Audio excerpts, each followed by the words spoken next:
ഇതിൽ തീരുമാനം എടുക്കേണ്ടത് അടിസ്ഥാനപരമായിട്ട് കുടുംബമായിരുന്നു. ആ കുടുംബത്തെ കൊണ്ട് ഇങ്ങനെ ഒരു അനുനയത്തിലേക്ക് എത്തിക്കാൻ പറ്റി എന്നതാണ് ഇതിൽ കാന്തപുരം ഉസ്താദിന്റെ ഏറ്റവും വലിയ ഒരു വിജയം. അത് അല്ല, അങ്ങനെ അദ്ദേഹത്തിന് അങ്ങനെ മാത്രം എത്തിയിട്ടുണ്ടോ ശ്രീ ജവാദ്? അങ്ങനെ ഒരു ഫൈനൽ തീരുമാനത്തിലേക്ക് എത്തിയിട്ടുണ്ടോ ഇപ്പോൾ?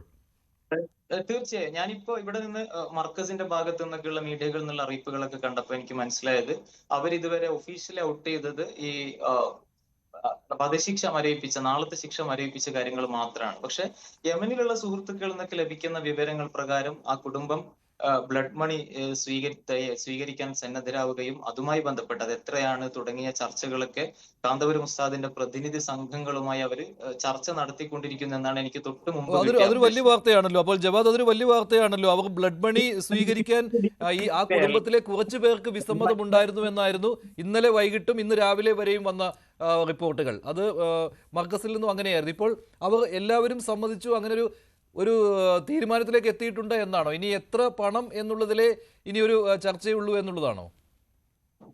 തീർച്ചയായും അതിൽ അങ്ങനെ ഞാൻ ഒഫീഷ്യലി ഡിക്ലെയർ ചെയ്യുകയല്ല. ഞാൻ അവിടെ നിന്ന് എനിക്ക് സൗഹൃദത്തിൽ നിന്ന് ലഭിക്കുന്ന വിവരങ്ങൾ വെച്ച് അവർ കാന്തപുരം ഉസ്താദിന്റെ അഭ്യർത്ഥന മാനിക്കാൻ തയ്യാറാണ്. ഇതിൽ ഒരുപാട് മുമ്പ് തന്നെ എന്റെ ചില സുഹൃത്തുക്കളോട് ഞാൻ പങ്കുവച്ചിരുന്നു, ഈ വിഷയത്തിൽ എന്തെങ്കിലും ചെയ്യാൻ പറ്റിയ കേരളത്തിൽ നിന്ന് അദ്ദേഹത്തിനാണ്. കാരണം അത്രയും സ്വാധീനമുള്ള ഒരാളാണ്.